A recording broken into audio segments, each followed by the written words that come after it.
So, thank you. How do you feel? This was your last performance during this marathon week. Yes. So you have the gold rope to cross and you're free again. Free man again. Actually, no, I have to go back and save the world economy.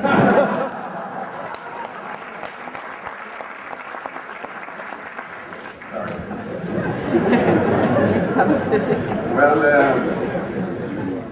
thank you for a very interesting introduction. I was a bit surprised to hear you so cautious about this administration. I thought you would be more enthusiastic. We have seen in the press here and on television how the American people, the part of the people that we see on television here, are so full of joy over this administration. While at the same time they are depressed about the economy. You seem to have averaged this out. You are somewhere in between. No, I'm pretty depressed about the economy. No, look, we have. I guess it's no secret. I had some qualms about Obama during the fight for the Democratic nomination, partly because I wasn't sure that he was sufficiently committed to a real progressive agenda. That he was, his commitment on health care seemed a little bit weaker than I would wanted to say. His version of history, at least as he described it, was rather different from mine. There were excesses on the right, there were excesses on the left, and I will find the middle way, which was not my view of what had happened. Now, he got much better on the issues once it was the general election campaign, and the initial signs on health care are pretty good. But in fact, one of the odd things is that many of the people who were sort of movement progressives. I should have said, we have a thing in the United States called movement conservatism. Not my phrase. It's theirs, what they call themselves, which is this political movement that pushed the country right over several decades. And it is much.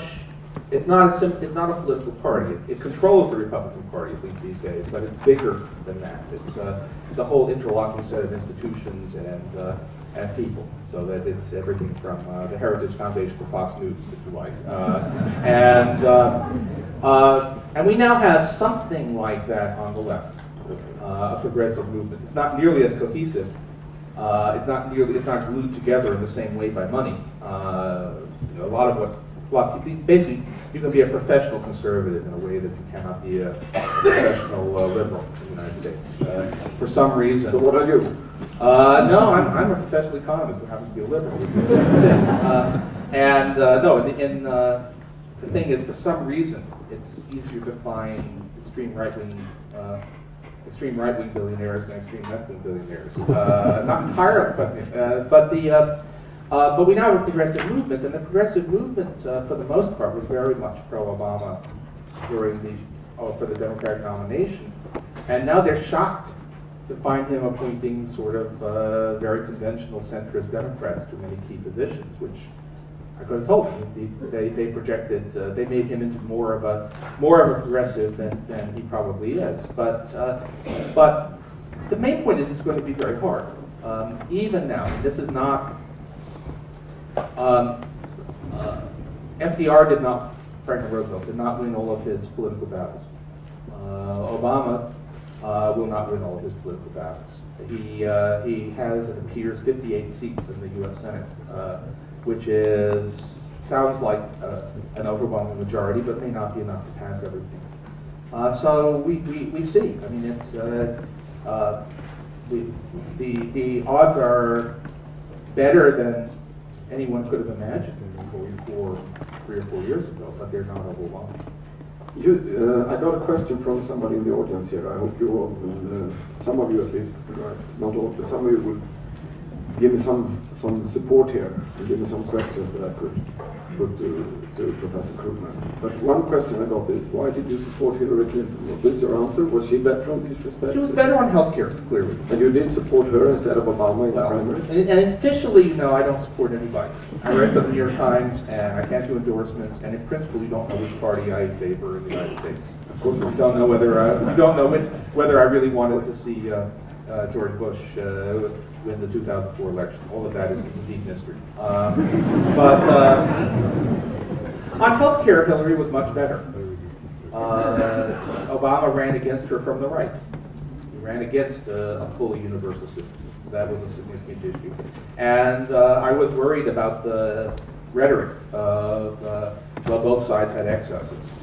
So that seemed to me to be a misrepresentation. Now, we were worried here on this side of the Atlantic, at least at this part of European side of the Atlantic, Northern Europe, that both candidates on the Democratic side appeared to chase each other with escalating protectionist messages. No, that's been asked at every stage here, and the answer is, look, that was symbolic. No responsible U.S. administration is going to tear up existing trade treaties, and this will be a responsible administration. So it's not a misunderstanding of what was actually going on during that debate. Good to hear. This team of economists that Obama now appointed, a big group of well-known, well-established names. How does that mix with his message of change? Well, that's also a question I think you got many times. But yeah. we are curious.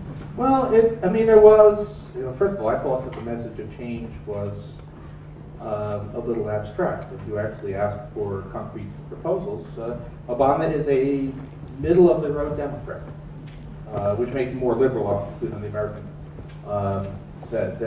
than the average American politician, but he's not dramatically different. In fact, that's even mathematical, right? We have, you can look at voting records, and we have a quite elaborate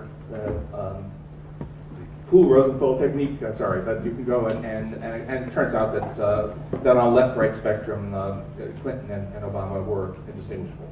That they're both about the same. So it's not this is not something you should be expecting. That would be very radically different.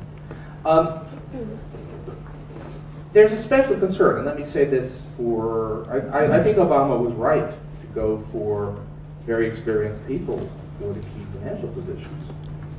Things are too dangerous now to have a Treasury Secretary, Finance Minister who needs to learn on the job. We have to have someone who can be ready. We used to like to say ready on day one. In this case, we needed someone who was ready on day -70 because we had essentially a gap right now. So we needed this stuff, and the people are very good. I would like to see a few more people who are offering contrary views somewhere in the administration. I was glad to see that the Vice President has picked a rather strongly progressive economist, Gary Bernstein, as his advisor. Who will be the most influential? Who will be the most of the names? This is what we want. I mean, the line position is Timothy Geithner, who's the Treasury Secretary. That's normally the most influential position. Since Larry Summers is going to be in this rather ambiguous, he's in a job that can mean either a lot or a little, depending on how it plays out at his advisory position at the National Economic Council. I guess we'll see how that works out. I mean, I'm not too fond of the ambiguity that's created here by having sort of two big guys. Two? I thought there were 5 or 6 or 7. No, what you call Paul Volcker. He's not a big guy, he's 2 meters. Actually, Paul, yes. One of my proudest moments was when I told Paul Volcker personally that he, in fact, exemplified the truth of the doctrine of too big to fail. But I come up to about here. But that's an advisory panel, that's not the same thing. No, it's really, but look, I'm willing to give all of this the benefit of the doubt. We've got some very, very smart people, experienced. Some of them made, they've been a lot, aren't they somewhat implicated in some of the past mistakes, but they I think have learned a lot, and unlike current team, are not pathologically incapable of admitting mistakes. So.